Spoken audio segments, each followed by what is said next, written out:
Y hoy, la verdad, estamos con una persona que hace, pero que hace en serio.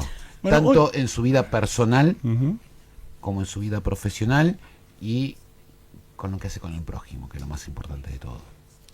Estamos bastante bien con esta tónica de no tanto político, no tanto... Willy, buscar gente que hace cosas. Willy, ¿no? A las 6 de la tarde de un lunes, sí, la gente está podrida de escuchar del dólar, los políticos, los políticos, la economía. Algún que otro periodista.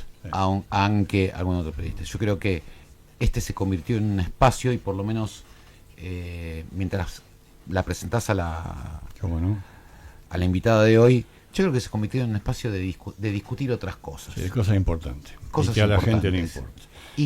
Y gente que hace y que es conocida, la persona que viene es súper conocida, pero que nos cuenten en vivo y en directo todo lo que hace, es un fenómeno.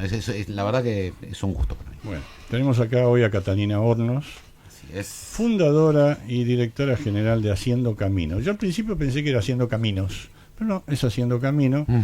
Y ahora Catalina nos va a contar. Bienvenida. Muchas gracias por la invitación a los dos y por la presentación. Gracias por estar con nosotros. Ya tuvimos el placer en su momento de traerlo a Jorge, su esposo, que tiene otra fundación, que después vamos a ver qué puntos en común hay. Pero hoy dijimos, hoy tiene que... Bueno, tienen 11 puntos en común. Sí, tienen... yo pensé que iba a decir 5, que son los hijos, pero no importa. Así que tiene unos cuantos puntos en comunes. Bien. Y una pasión por el prójimo impresionante. Impresionante. Cata, contanos, ¿qué es Haciendo Camino? Muchas gracias. Bueno, Haciendo Camino es una asociación civil que trabaja desde el 2006, sobre todo en Santiago del Estero, en Chaco y un poco en Salta, con el objetivo de luchar contra la desnutrición infantil y romper el círculo de la pobreza que se repite de generación en generación. Ese es como nuestro principal objetivo y trabajamos principalmente con niños de 0 a 5 años, muchos de ellos desnutridos, otros en mucho riesgo social, y con las madres, tanto desde el embarazo acompañando a la madre como mientras van criando a sus hijos, apoyando esa crianza, y después en un programa grande de oficios donde tratamos de darles herramientas para que mejoren la calidad de vida de las familias. Bien. Antes que me olvide, nuestro querido amigo Enrique Abogadro, padre, los dos son amigos de la casa, me dijo que está maravillado con tu tarea y que por favor te mande un gran abrazo de su parte. Bueno, muchas gracias. Enrique, he cumplido contigo, como siempre. Dejando de lado los puntos en común que hay con el doctor Jorge Deal, ¿qué puntos en común tienen Cuerpo y Alma y Haciendo Camino? Bueno, en primer lugar trabajamos con poblaciones similares, en lugares similares, sobre todo en Chaco y en Salta los dos, en Chaco y en Santiago del Estero los dos. No se juntan nunca ya, ¿no? Sí. Ah, ¿sí? Y en población, ¿nosotros dos o las organizaciones? No, ustedes dos. Sí, las dos cosas. Cuantos más chicos tenemos, más difícil es que nos vayamos los dos, pero hemos ido con los chicos, yo viajo muchas veces con el más chico y por ahí también nos encontramos. ¿El que quería venir hoy acá? No, el más chiquito tiene 1 año, no lo hubiera podido traer. No, pero con los otros de bebés he viajado mucho y ahí sí coincidíamos por ahí una semana de operativo de Cuerpo y Alma. Cuerpo y Alma trabaja a veces en los mismos lugares donde estamos nosotros y ahí sí está bueno porque justo coincidimos. Y sí, la población que atendemos, sobre todo ellos hacen trabajo siempre en la parte rural. O sea, cuando van a lugares rurales, ahí trabajamos juntos y en el Impenetrable tenemos directamente un proyecto que es en común, digamos, entre Haciendo Camino, Cuerpo y Alma, Monte Adentro, que trabaja más en la parte de... Es la alianza por el Impenetrable. Claro. Ahí en la alianza trabajamos directamente en el mismo lugar, pero en muchos lugares nos cruzamos y nos ayudamos, ¿no? Porque ellos nos dan la parte de salud más fuerte a las familias de Haciendo Camino y nosotros identificamos y hacemos después el seguimiento de esos pacientes que se derivaron. Bien. En números, cada viaje que hacen, ¿a cuánta gente atienden más o menos? Nuestro trabajo, a diferencia del de Cuerpo y Alma, no es con viajes. O sea, nosotros tenemos 14 centros fijos que tienen equipos locales que trabajan todos los días de la semana. Son 14 centros con... hoy estamos atendiendo, hoy hicimos justo el número hasta septiembre. Hubo 2.300 chicos que están siendo acompañados a lo largo de este año, ya sea con desnutrición o con alto riesgo social. Y 2.800 familias, incluyendo las mamás embarazadas y las familias que van en el programa Oficios, digamos. O sea, esos son los números que atendemos en el año nosotros, tenemos estos 14 equipos que además de esas 14 localidades van a otros 26 parajes rurales más y son en total 200 personas que trabajan en Haciendo Camino. Un montón. Te tengo que hacer la pregunta obligada. ¿Cómo se financia eso? Bueno, el 95%, 98% se financia con aportes particulares de dos tipos. Tenemos empresas que en general lo que hacen es financiar por ahí la compra de equipamiento o de la leche o de los alimentos, sostenimiento de los centros o comprar alguna camioneta o algo, sobre todo equipamiento e insumos compran las empresas o mantenimiento de los centros, y después tenemos donantes, padrinos individuales que sostienen el tratamiento de cada uno de los chicos, que ponen un aporte fijo por mes y eso permite cubrir los gastos de tratamiento completo que incluye el tratamiento nutricional, pediátrico, estimulación temprana, la trabajadora social, toda la atención que cada chico y cada familia recibe. ¿Hace cuántos que están haciendo esta tarea? 19 años. 19 años. Se empieza a notar, ya ha pasado 19 años, son casi dos generaciones, ¿no? Más o menos. Casi, sí, hoy sí. Sí, hoy ya casi son dos generaciones. Hoy son 2 generaciones. El antes y el después se nota en el trabajo, ¿no? Hoy justo hablábamos de eso en la oficina. Yo digo, hablábamos de los cambios a lo largo de los años, ¿no? Yo creo que vimos grandes cambios como la asignación universal por hijo, que hizo una diferencia enorme en las comunidades donde estamos, de familias que no tenían ningún ingreso fijo a pasar a tener, aunque sea la asignación. Ese cambio lo vimos. Después otros cambios en la edad de la maternidad, por ejemplo. Nosotros cuando empezamos, el 95% de las madres que atendíamos habían tenido su primer hijo en la adolescencia y hoy ese número bajó al 47%. La maternidad adolescente en donde estamos. O sea, hay cambios que vemos a lo largo de los años. Disculpame que te interrumpa, Sí. pero es importante esto. ¿Por qué sucedió eso? ¿Por educación, por los talleres que ustedes dan? Yo creo que es difícil poner un solo factor. Bueno. La educación sexual integral Sí. que hubo como ley creo que ha hecho un cambio, el acceso a métodos anticonceptivos como el chip o algunas cosas que han implementado que para mí hicieron cambios, y obviamente para nosotros también lo que hacemos nosotros en nuestras comunidades hace una diferencia, porque nosotros capacitamos a las madres y les enseñamos también a las madres cómo enseñarles a sus hijas, cómo hablarles de educación sexual, cómo enseñarles a cuidarse, cómo enseñarles a que puedan hacerse respetar. La gran problemática que tenemos nosotros en este sentido, en el tema de educación sexual, es que el hombre decide cuando tiene relaciones, entonces no la deja cuidarse muchas veces a las mujeres, ¿no? Y todo lo que hubo de empoderamiento de la mujer ayuda a que las mujeres más chicas, las adolescentes, empiecen a poner un poco más de límites, y eso como baja la maternidad adolescente e infantil. Tenemos embarazadas desde los 11 años nosotros, ¿no? De 11, tenemos abuela de 29 que viene con su hijo y con su nieto, o sea, hemos tenido mucho de eso. Ya te digo, hoy el 47% de nuestras madres son adolescentes, que es muchísimo. Pero bueno, son cosas que han cambiado a lo largo del tiempo. Después nosotros acompañamos la franja más baja de la pobreza, digamos. El olvidado completamente, ¿no? Que no se mueve mucho con el cambio de gobierno, esa es la realidad. Aunque tengamos 50% de pobreza o 30%, yo estoy en el 10% más bajo que no se suele mover. Obviamente hay familias que hacen la diferencia y nosotros apostamos a eso, a esas familias que empiezan a trabajar, que aprenden un oficio, que después terminan siendo profesores y que empiezan a mejorar de verdad su calidad de vida. Pero en general la población o las localidades donde estamos se mueven poco. O sea, cambian poco porque es pobreza estructural muy arraigada, con caminos que son un desastre, con acceso a la salud muy distante, muy lejana y con mala calidad, con poco especialista, con todas las problemáticas de un nivel educativo muy bajo. Entonces es difícil salir de esa pobreza estructural que lleva tantas generaciones. Sin embargo, hubiera dicho Galileo, Epur se mueve. Hay una constante que hemos visto con Fernando, tanto como cuando estuvo Jorge, tu esposo, le entrevistamos muchísimas veces a Mica Urdines, una genia, con Hambre de Futuro. Vemos que hay una constante en ese mini universo de esta gente que invita y lleva y trata de que sus hijos estudien. Todas, absolutamente todas las madres le preguntás cuál es tu sueño y te dicen que mi hijo pueda estudiar, que sea alguien en la vida, que no sea como yo, que tenga... Pero también hay una constante de que esos chicos empiezan a crecer y no solo mal alimentados, sino que a medida que crecen les va mal en la escuela, terminan dejando para trabajar y ayudar a la familia o para cuidar a los hermanos. Sí. El tiempo hace muy difícil sostener eso. Y la educación no es importante en este país desde hace muchísimo. Ya vamos a entrevistar en unos días a alguien que es un especialista del tema para que nos cuente por qué la Argentina no es importante la educación. Para mí, el grave problema argentino es la educación. Dicen que solo 10 de 100 chicos terminan la adolescencia, la secundaria en tiempo y forma en Argentina, y en Santiago del Estero, en Chaco, 4 de 100. Yo tengo una anécdota. Una vez, perdón que haga esta Yo estoy autorreferencia. Alegremente. En mi empresa hicimos una vez una escuela, hicimos una carrera de... Tengo una empresa de odontología, hicimos una carrera de asistente dental en la universidad, en la universidad, en la UCES, una vez y después en la Kennedy. La primera tanda que se recibió, una señora de casi 70 años, que viene y me dice, a mí me temblaron las piernas, me dice: a usted le debo que por primera vez en la familia haya alguien universitario. Esto para mí no tiene precio. Después si puedo hacerme cargo de la carrera, de trabajar con la carrera o no, ese es otro problema, porque usted me cambió la vida. Eso para mí fue un shock muy importante. Pero bueno, ya está, ya pasó.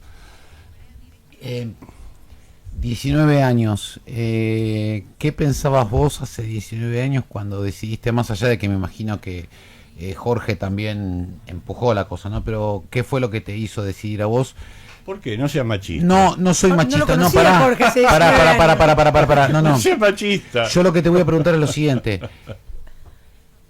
Porque vos tranquilamente te podrías haber sumado al proyecto de Jorge y los dos podrían haber hecho el mismo proyecto. En cambio, Jorge tiene su propio proyecto y vos tenés tu propio proyecto. Es tuyo. Son focos totalmente distintos que se juntan en algunos lados, pero son... ¿Por qué? ¿Por qué son distintos los proyectos? No, ¿por qué te decidiste hacerlo? En realidad ¿Qué fue lo que te empujó? Te diría que lo mío fue medio el camino al que fui llegando a través de la vida. O sea, fui en voluntariado a Niatuya, a una escuela rural, acompañando a otra fundación. Íbamos a hacer orientación vocacional, a elegir chicas que pudieran estudiar en la universidad. Y yo iba como psicopedagoga y la directora de la escuela dijo: cuando llegamos, no necesitamos lo que ustedes vienen a hacer, está buenísimo, ustedes vienen un fin de semana, son 10 psicopedagogas, pero acá cuando ustedes se van no hay ninguna, y los chicos que necesitan la psicopedagoga no son los que llegaron a 5º año y van a poder ser becados, sino los que no van a poder avanzar, los que no van a llegar a la secundaria, los que tienen dificultades. Ahí es donde necesitamos una psicopedagoga y no un fin de semana, todos los días. Lo que ustedes hacen no alcanza. Y a mí me interpeló eso y le dije, bueno... Yo estaba terminando la carrera, le digo, yo termino en diciembre hasta octubre, termino en diciembre y el año que viene puedo venir y quedarme, y me fui a vivir a esa escuela, y un poco ir conociendo, entendiendo la realidad y darme cuenta en ese momento que lo que podía hacer ahí hacía una diferencia y lo que yo hacía en Buenos Aires me reemplazaban en un minuto, fue lo que me hizo decir, bueno, quiero elegir este camino que realmente vale la pena y puede cambiar la vida de algunas personas. Y así empecé, y encontrando también cuál era la problemática de Añatuya, que era el lugar donde caí medio por casualidad. ¿Y la familia qué decía todo esto? ¿Tu familia? Bueno, al principio estaban asustados, yo tenía 21 años cuando me fui a vivir a Añatuya. Mirá la loca esta, ¿dónde va? Claro. Yo estoy escuchando y algún miembro grande de tu familia decir esto. Y claro, me acompañó cuando me fui a quedar, primero volví y me miraban raro, pero bueno, me acompañó cuando me fui a quedar mamá, y dice que volvió llorando, diciendo, ¿qué vas a hacer viviendo acá en esta escuela? 12 horas de colectivo, viajamos en colectivo hasta Añatuya, y mamá se volvió. Y al principio estaban un poco asustados porque era irme a vivir sola en el medio de la nada, y eso primero fue una experiencia que iba a ser de 4 meses y me terminé quedando después 6 años más, entonces estaban preocupados. Y también porque la salud, bueno, todo esto, ¿no? Las condiciones de vida allá les daban miedo. Papá me decía, te acabas de recibir, tenés que aprender de alguien de tu carrera, ya no hay nadie que hace lo que vos haces, con quién te vas a formar. Y bueno, al principio tenían miedo, después Haciendo Camino porque primero me fui sola, después surgió Haciendo Camino y empezamos a estructurarnos más, y bueno, cuando ya había un poco más de apoyo, como que se relajaron más, y después se asustaron de vuelta cuando empecé a hacerme cargo de muchos chicos que me decían, tené cuidado, como que bueno, se fueron adaptando, no les quedó otra a mis padres. No se puede contra los hijos, no hay forma de eso. Contanos, ¿qué es el programa de desarrollo infantil en familia, el DIF?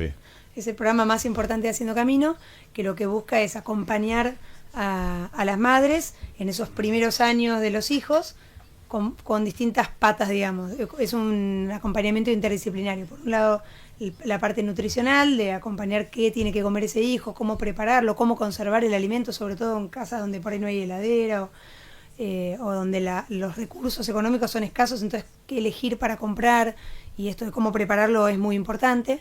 Después está la parte de estimulación temprana, donde también son familias que que por ahí no han tenido mucha educación. Las mamás, algunas son analfabetas, otras terminaron la primaria, el 75% no terminaron la secundaria, o sea que, bueno, el tema de la importancia de la estimulación en los primeros años para el desarrollo de los chicos y para su futura escolarización es muy importante. Entonces hay una pata que tiene que ver con la estimulación, otra que tiene que ver con el acompañamiento social, donde hacemos una escala de riesgo y vamos viendo las necesidades principales de la familia. Hay familias que no tienen documentos o que no tienen vacantes en las escuelas, que no tienen acceso a la salud. Bueno, entonces vamos viendo cuál es la prioridad, o que no tienen baño en cada familia y acompañando desde el área social, o acceso a beneficios sociales cuando hay un discapacitado, que no tienen certificado de discapacidad.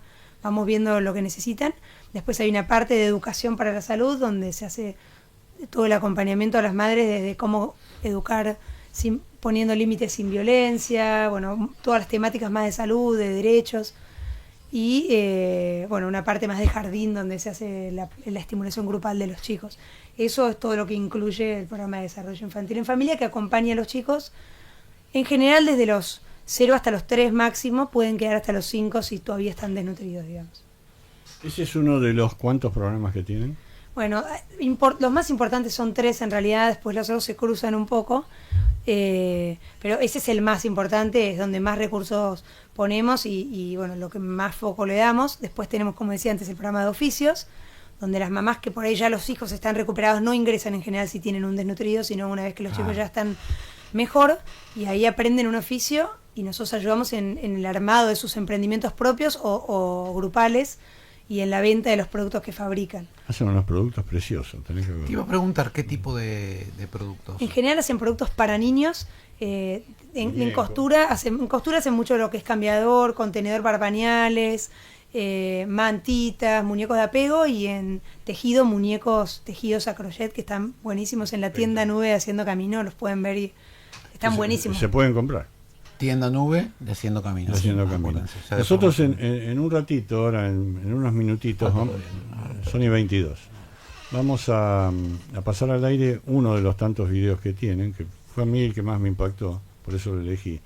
Pero lamentablemente por un problema con YouTube y el copyright, no podemos pasarlo con la música. Que tiene unas cuantas radios ese problema, así que lamentablemente... Pero lo que vamos a hacer, si Charlie me permite, mientras se va pasando el video, ¿podemos seguir hablando nosotros? Sí. Bien, bueno, eso es medio duro para estas cosas. Y Catalina nos va a ir explicando, viéndolo acá, de qué se tratan las imágenes que estamos viendo. Bien. Yo creo que ahí, yo me noté porque tengo bastantes números. En las zonas donde ustedes trabajan, las dos fundaciones, según el Observatorio de la Deuda Social de la UCA, hay un 75% de las madres que tienen el secundario incompleto, lo que hablábamos hoy de la educación. 72% de los padres posee empleos informales. 97% no tiene cloaca.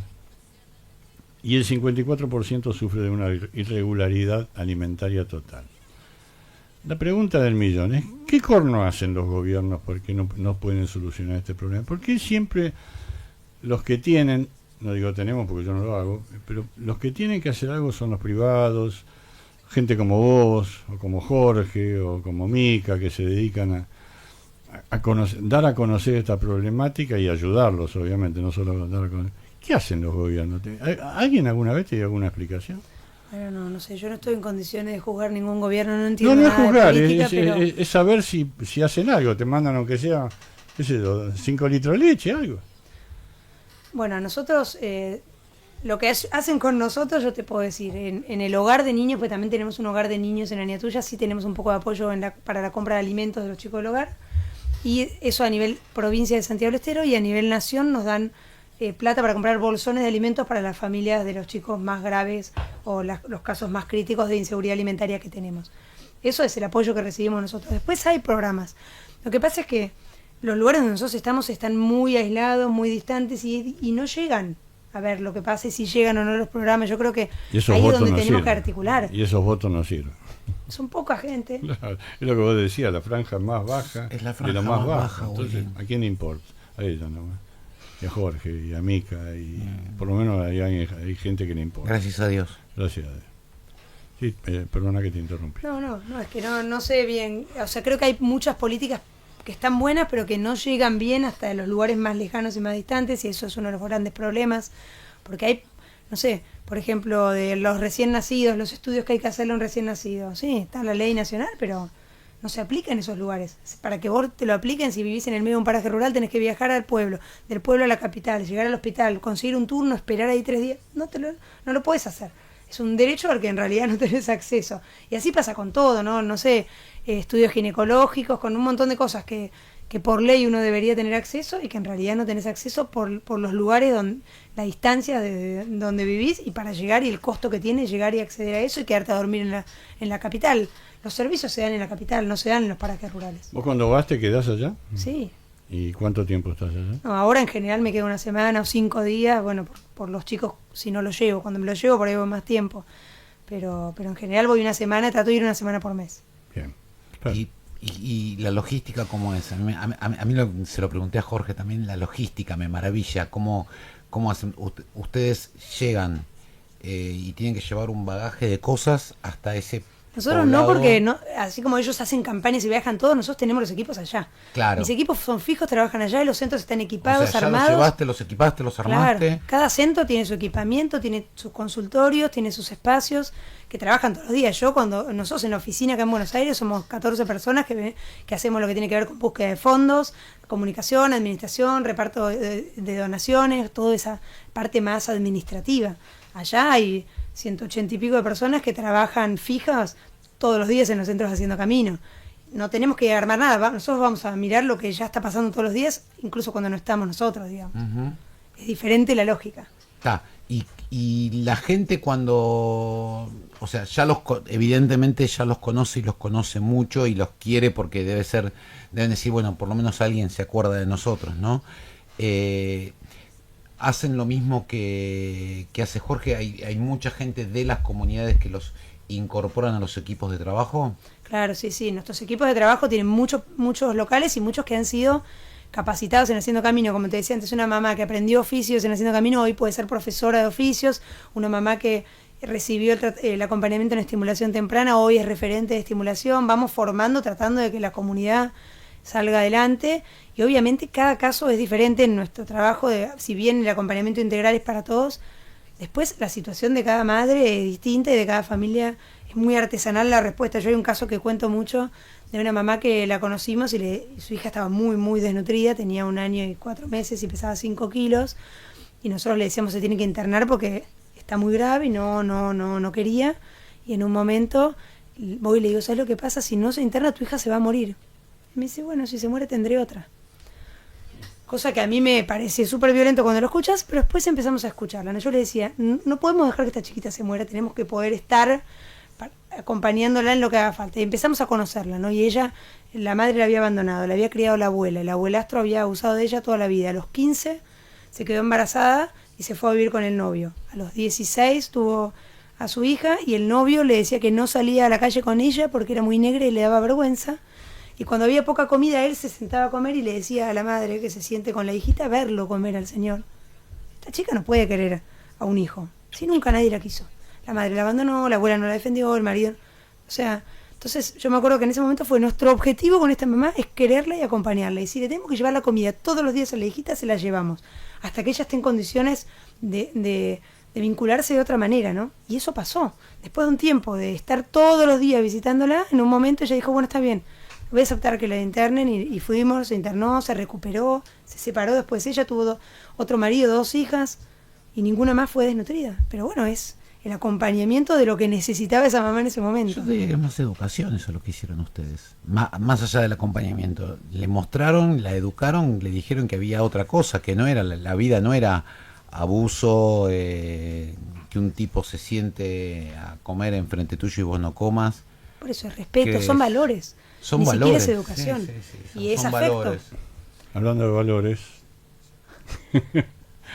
tengo que él siempre se ríe y yo digo lo mismo. Yo soy el time killer, no el timekeeper. Así que, como buen time killer que soy, voy a hacer vamos a proponer un corte. Cuando termine el corte, vamos a ver, vos vas a ver en esta pantalla con un poquito de delay, pero bueno, no, esto no es no es primer mundo. Vamos a pasar uno de los videos que yo elegí para verlo, que como dije hoy no lo podemos pasar con audio, pero bueno, la gente que está viendo el programa y el que la vea después en la grabación va a ver el video que tenemos de Haciendo Camino, que es extraordinario.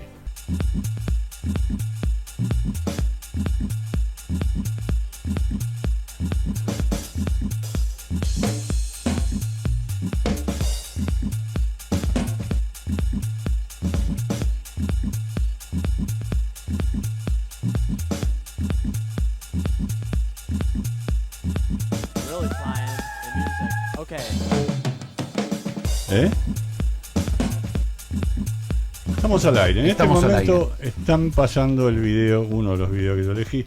Ya lo vas a ver en un segundito acá en la pantalla cuál es. Pero quiero que a medida que vaya pasando el video, va a salir con un poquito de delay. Explícanos un poco en el momento que lo hicieron cuál era el sentimiento, la forma, la gente. Porque yo me acuerdo que cuando pasamos uno de los videos de Cuerpo y Alma, yo le preguntaba a Jorge, ¿por qué todo el mundo llora? Cuando los entrevistaba, y la gente se emociona, ¿cómo no? Cuando vos tenés una responsabilidad como tienen todos ellos, en este caso, donde depende muchas veces la vida de gente, y de gente que no tiene posibilidades. Que no tienen para defenderse, Willy. No tienen para defenderse. No tienen nadie que los defienda, nadie. Esto, exagerando, nadie puede jugar a ser Dios, pero me parece que hay una motivación como para hacerlo, ¿o no? Además de lo que se hace.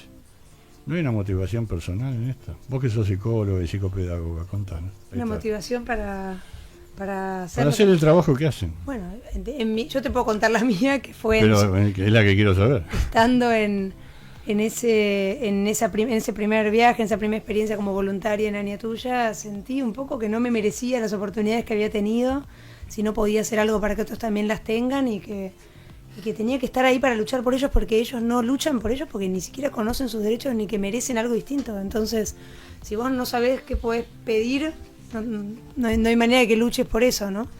Entonces un poco sentí esa obligación de decir, nuestro país tiene dos lados.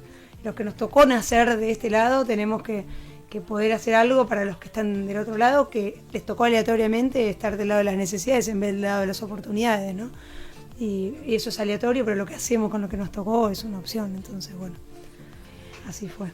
Acá lo que estamos viendo en el video, hay como decía hoy, nos contaba Catalina hoy, hay varios programas, y que el más importante era el que está relacionado con desarrollo infantil en familia, que son los primeros, el acompañamiento a las madres en los primeros años de vida de los chicos, que es donde se define el desarrollo del cerebro que va a acompañarlos toda la vida, digamos.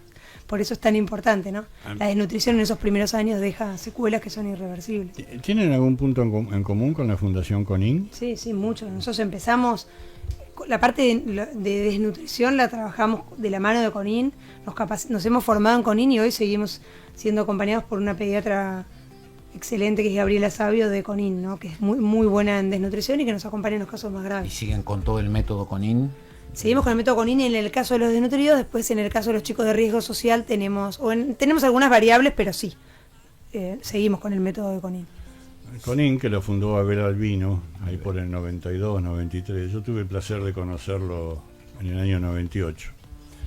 Y él siempre me quedó lo que decía, que creo que lo debe seguir diciendo públicamente, que decía que el cerebro que estaba mal alimentado y hasta los 2 años no era bien alimentado, no se desarrollaba. Uh-huh. Y eso generaba muchos los atrasos, como hemos visto en el caso de Hambre del Futuro, con Mica Urdines, que hemos visto tantos casos, hemos visto en el video. Abel Albino siempre dice, genera la única debilidad mental que es creada por el hombre, ¿no? Exactamente. Y es la única que se puede prevenir y revertir, siempre repite eso, porque es verdad. O sea, es simplemente una causa social la que da origen a esa discapacidad que tienen los chicos que no comieron bien los primeros años, y nosotros lo vemos eso. Cuanto más tiempo de desnutrición lleva un chico y cuanto más tempranamente haya iniciado ese cuadro, más difícil es revertirlo, ¿no? Obviamente siempre hay cosas para hacer, pero las consecuencias muchas veces quedan. ¿Cómo se manejaron en la pandemia? Porque esto no puede ser virtual, o sí puede ser No, virtual.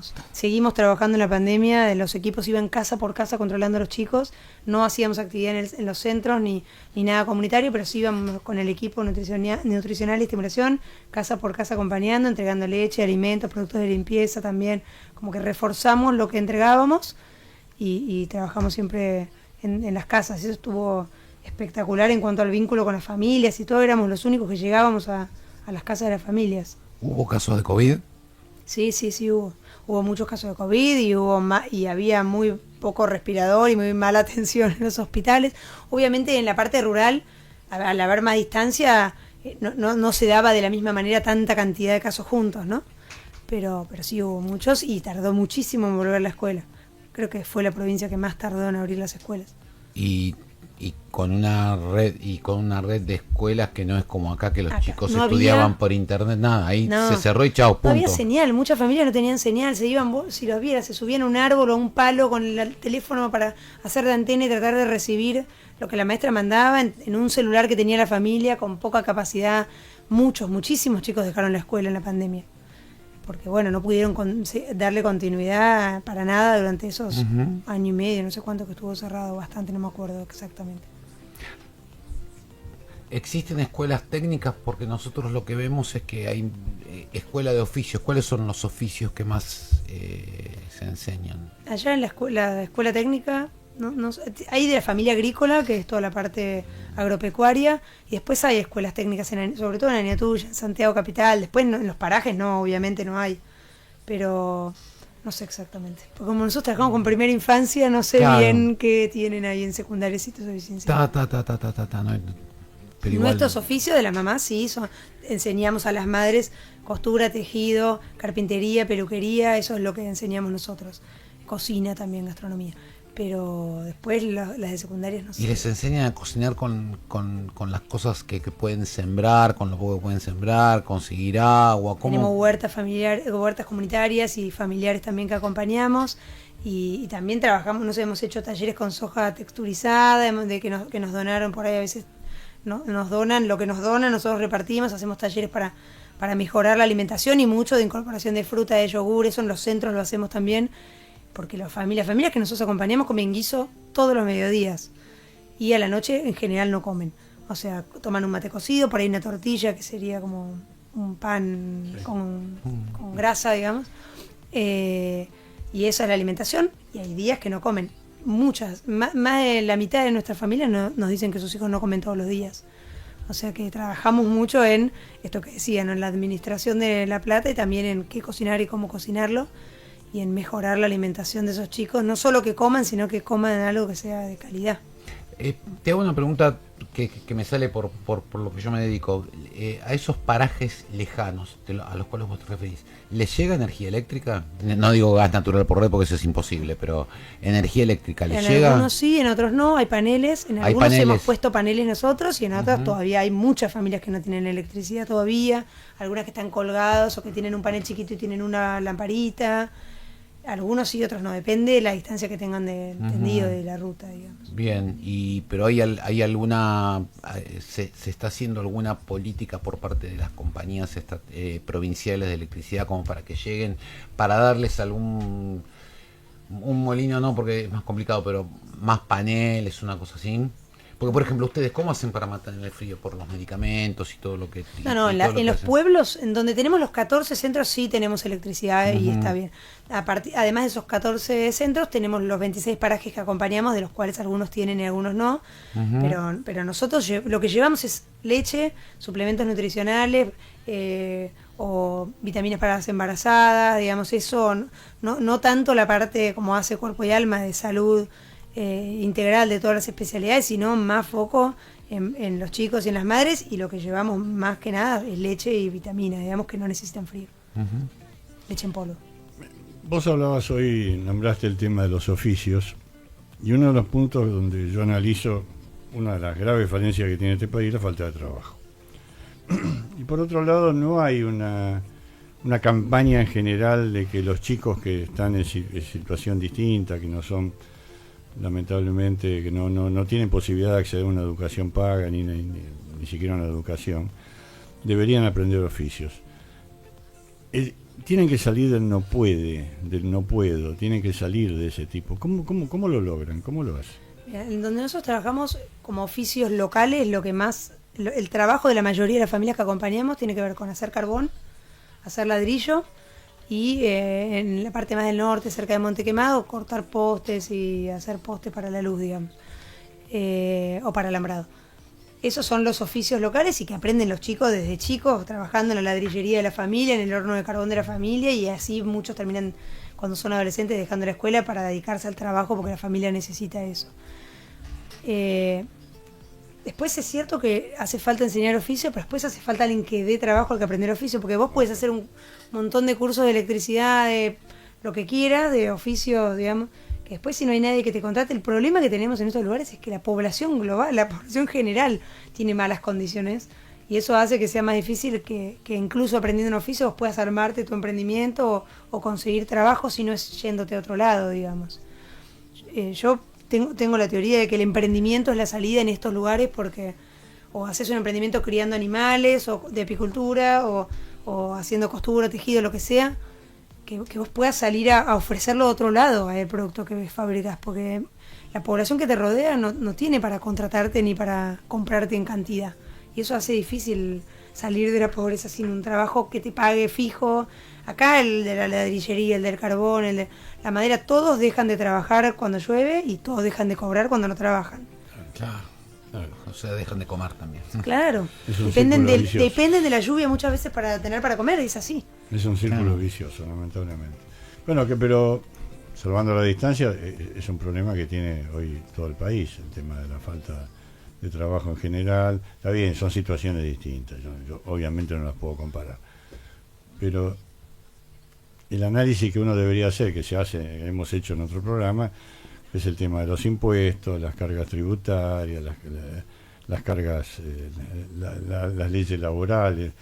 Mañana tenemos con Fernando que vamos a hacer una mesa redonda sobre litigiosidad laboral, porque realmente es un tema que, por suerte, a este gobierno es un tema que le interesa y que está decidido a tratar de modificar. Y yo creo que también es lo que pasa en todos lados, porque si vos no tenés métodos para trabajar, estamos hablando de las pymes, que tampoco ni siquiera es este caso, pobre gente.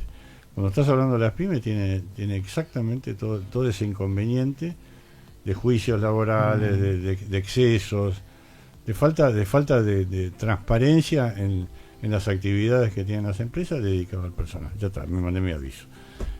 ¿Cómo conociste a Jorge?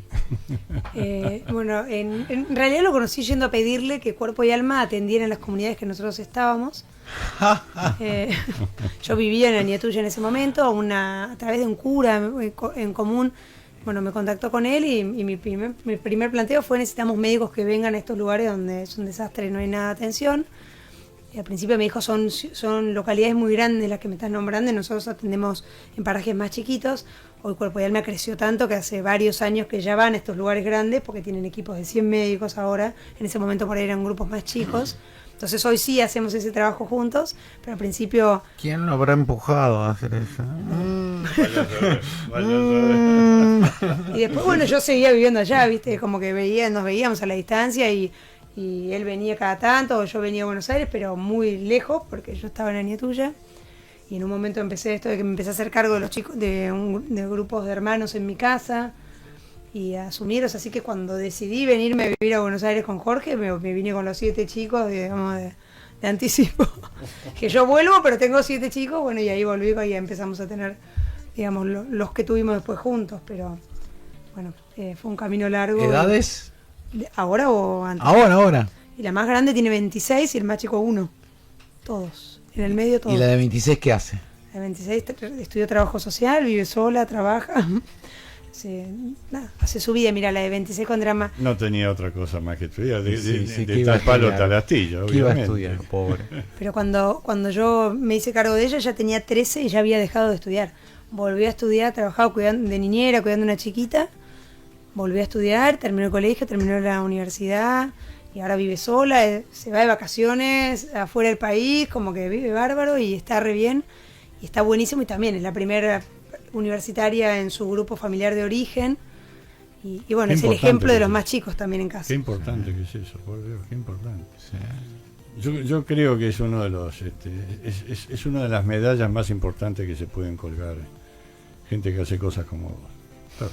Pregunta de ignorante. Pregunta totalmente de ignorante. Pedí disculpas. Te pido disculpas.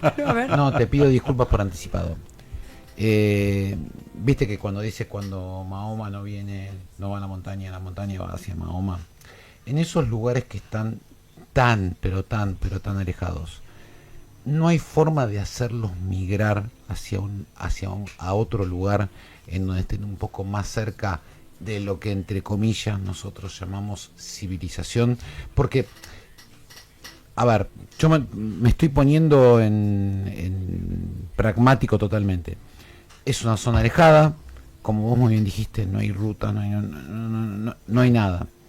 Esa gente va a seguir siendo desplazada siempre, lamentablemente. Falta mucho en este país para que llegue ayuda en serio estatal a esos lugares. Falta, por un sinfín de razones que no vienen al caso comentarlas ahora.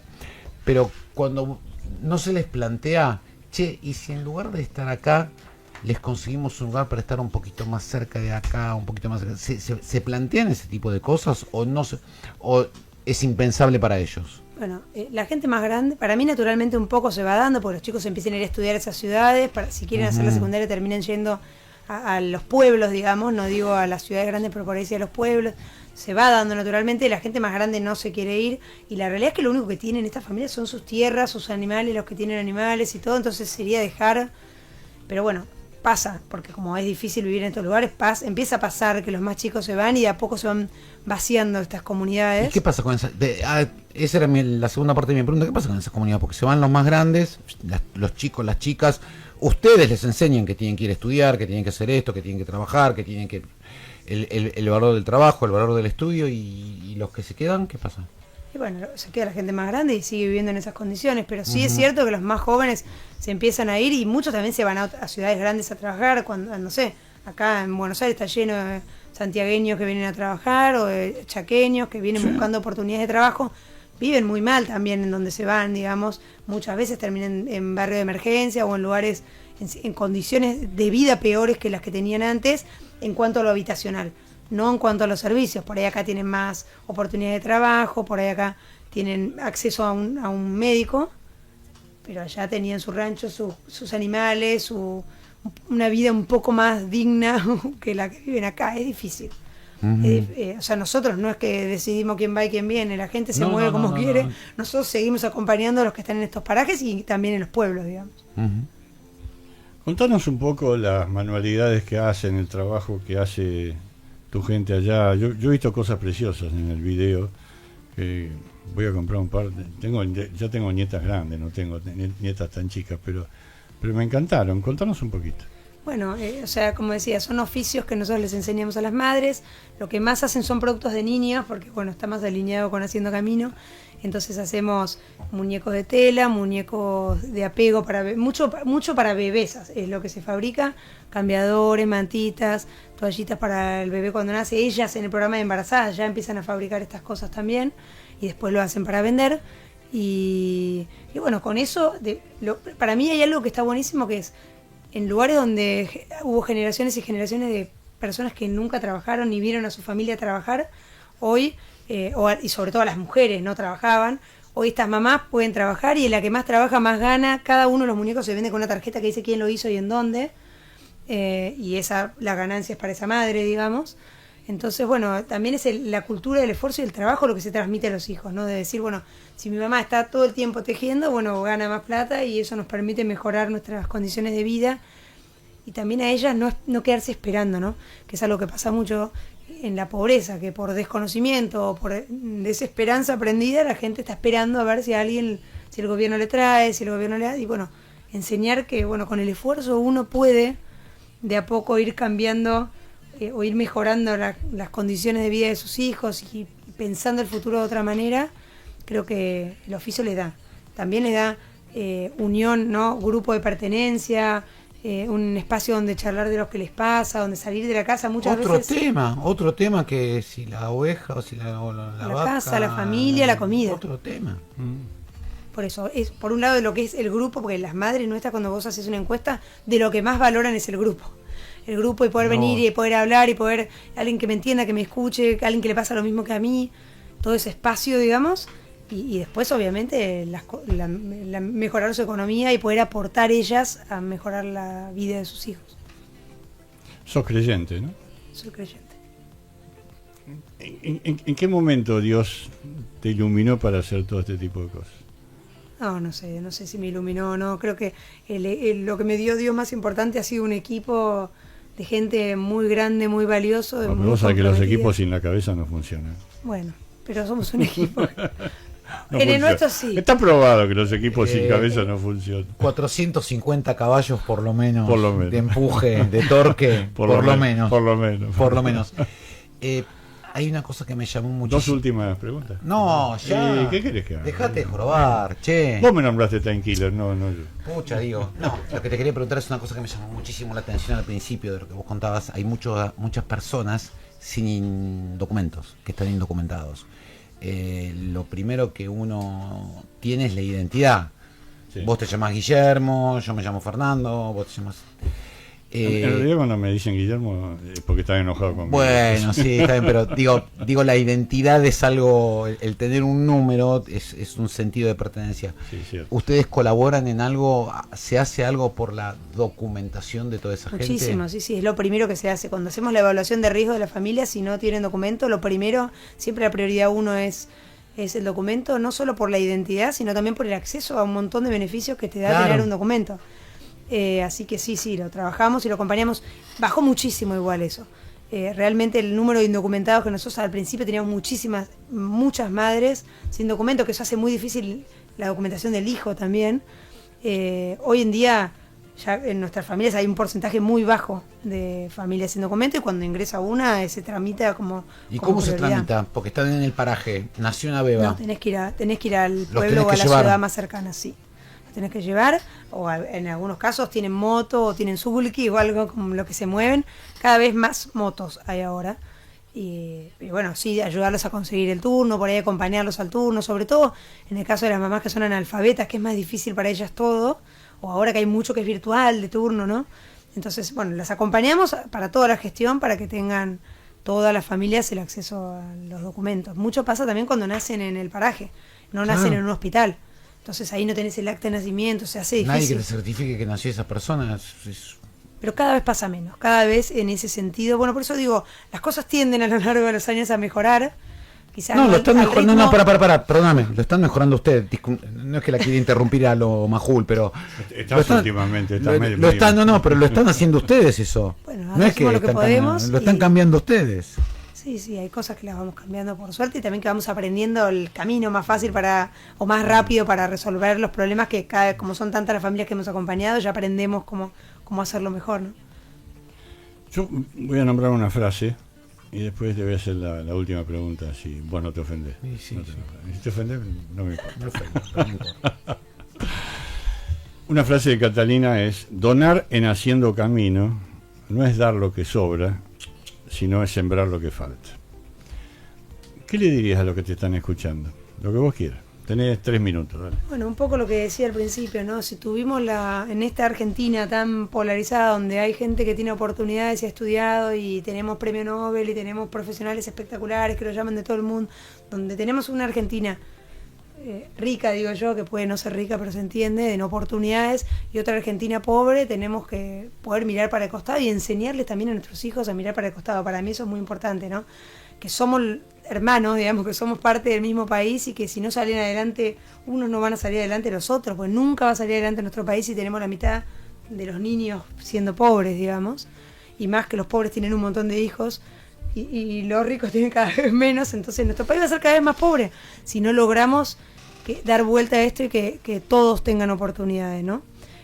Creo que, bueno, es una responsabilidad que tenemos que asumir los que tuvimos oportunidades, poder devolverlas y poder comprometernos, aunque sea con una persona, con un niño, con una familia o con una persona que que no haya tenido la misma suerte que nosotros tuvimos, y que también creo que encontrarte con esta realidad y con la pobreza y con las historias y ponerle cara y ponerle historia al problema, digamos, enriquece mucho a las personas. Como vale la pena acercarse, vale la pena conocer, vale la pena entender en vez de juzgar desde lejos, ¿no?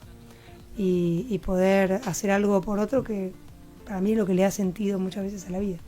Ella habló de tener oportunidad, pero la oportunidad hay que aprovecharla, la oportunidad hay que sembrarla, la oportunidad hay que enriquecerla, y hay que dedicarle amor, porque lo que hace esta mujer es dedicarle amor a toda esa gente.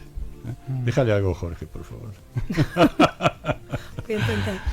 Catalina Hornos, la capa de Haciendo Camino en nuestro programa, está completando un ciclo de entrevistas que estamos mucho más orgullosos de esto que haber entrevistado al presidente de la República. Pero toda la vida. Toda la vida. Cata, te puedo decir, Cata, gracias por estar acá. Gracias a ustedes por invitarme. Aplauso, Charlie, aplauso. Pon el aplausómetro. Vamos a un corte, que ya tenemos a nuestro otro invitado. La despedimos a Cata como corresponde, con todos los honores. Con todos los honores y con todo el agradecimiento. Y con todo el agradecimiento. Muchas Gracias por respeto. estar. Gracias por estar.